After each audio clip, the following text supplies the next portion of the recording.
Quinn Hillier today in the American Spectator. Conservatives may not realize just how difficult it might be to recover from this week's elections. Too many conservatives think that we've seen all this before, 1964, 1974, 1992, and we know how to handle it. Well, we're not dealing with the same sorts of opponents today. These new Alinskyites who are taking over the White House, combined with the most leftist congressional leadership in memory, will not let us play by the same rules under which conservatives recovered from those earlier debates. They will end debacles. They will try to drastically tilt the playing field, seed our side of the field with landmines, and in short, rig the process to make it next to impossible for the political right or Republicans to recover. And they're likely to succeed in at least some of these designs. It will begin with their efforts to secure a filibuster-proof majority of 60 senators, including the 2 independents. And by the way, Lieberman wants a confab with Reid. Reid wants a confab with Lieberman. Reid is going to threaten Lieberman with his committee chairmanship, Homeland Security. Lieberman's probably going to say, I don't want to lose that. I'm with you, Harry. I'll make sure you have your 60 votes. And yes, all the Democrat senators, with the possible exception of Ben Nelson of Nebraska, are liberals. Lieberman is a fine man. He's a liberal. He's an independent. Bernie Sanders, whatever, independent, socialist. Next, watch what happens if they regularly can't peel off enough Republicans or hold their own semi-fair-minded people like Nelson and Lieberman to overcome whatever filibuster attempts Republicans do mount. Watch for an assault on the filibuster itself. Watch how they use as precedent the GOP nuclear constitutional option on judges in 2005. Except instead of just using it for judges, watch them use it against all filibusters. It's really easy. You make the ruling from the chair that the filibuster is out of order for some reason. Instruct the parliamentarian to rule in their favor.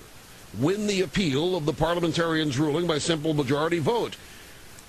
Then watch the courts pronounce it an internal matter of the legislative branch and thus outside of courtroom purview. And bam, they've got the filibuster. Watch a cheerleading establishment media actually back these lefty maneuvers. It's all in the name of one-man, one-vote democracy, don't you know? The filibuster once served its purpose, they'll say, but as a vestige of Southern massive resistance to integration, it's now being used for massive resistance to the first black president, which invalidates it as a legitimate tool. Watch the left use these tactics and others to pass even more liberalized voting laws, an open invitation to even more fraud that is more creative, easier to hide, and less challengeable in court. Other ways the Obama axis will tilt the playing field. Card check legislation to eliminate secret ballots in unionizing and to force union victories in contract negotiations. Provision after provision giving favors to the trial bar so it can sue enemies into submission. Only when the time is right and the ground or air has been well prepared will come the granddaddy of all fights, the reenactment of the misnamed fairness doctrine. They'll be clever, too. They'll pick their spot.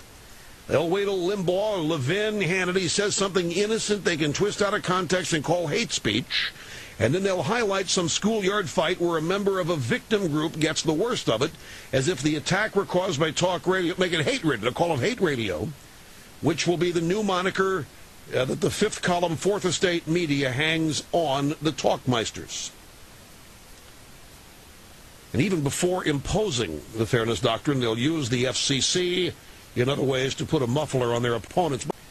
The erosion of conservative rights will be incremental. Each one will have its own justification. Each one will be supported by the establishment media. Each one will be timed so as to allow the general public to become accustomed to it, to accept it as unremarkable, or even to come to regard it as a public good for the sake of keeping conservative troublemakers from fomenting disorder.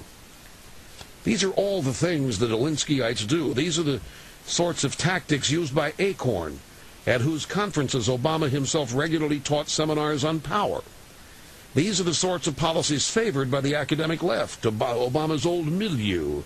the policies that favor speech codes and stolen campus newspapers, and the firing of faculty for offensive remarks. Now, conservatives have fought things like this for years already, but they've never fought it while the left controlled so many of the levers of power. And certainly not when the left was led by such a charismatic and near cult-inspiring leader who was so smart, so well steeped in these stratagems, and so fully supported by a media whose legs tingle and run warm every time he waxes eloquent. It'll take a very focused, very intelligent, very skillful action by conservatives to stop this creeping subversion of a free society.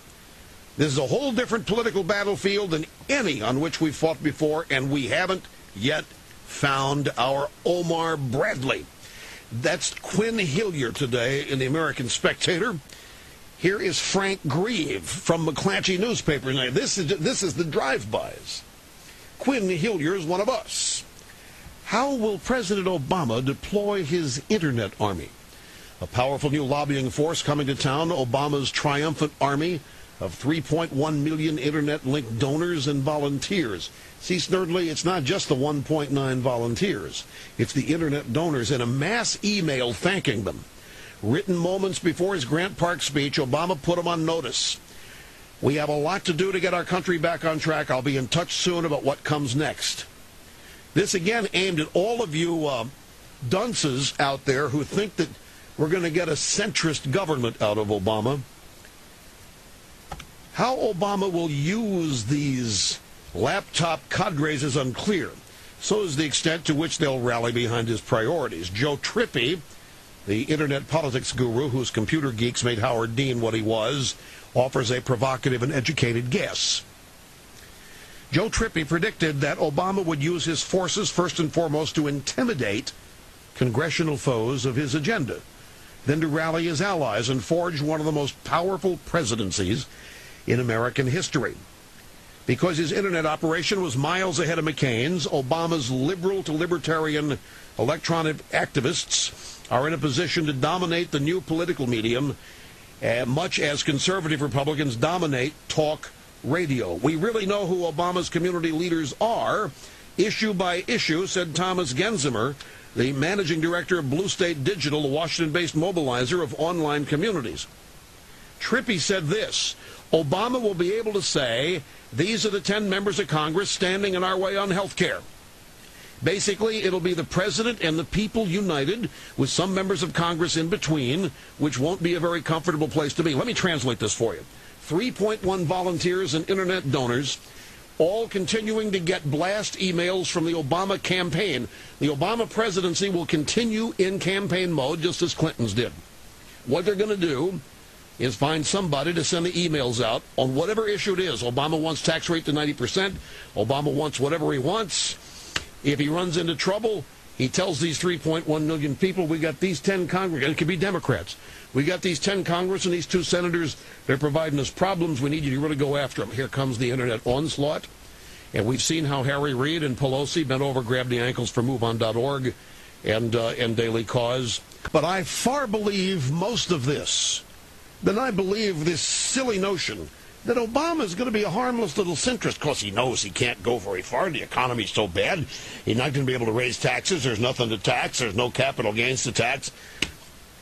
This is why we spent 2 years learning who Obama is. This is why we spent years learning about his past and who his alliances are with, the things the drive-bys were not interested in, the things McCain were not interested in. This is serious stuff. Quinn Hillier's right. You know, we've not faced a playing field like this in these previous instances.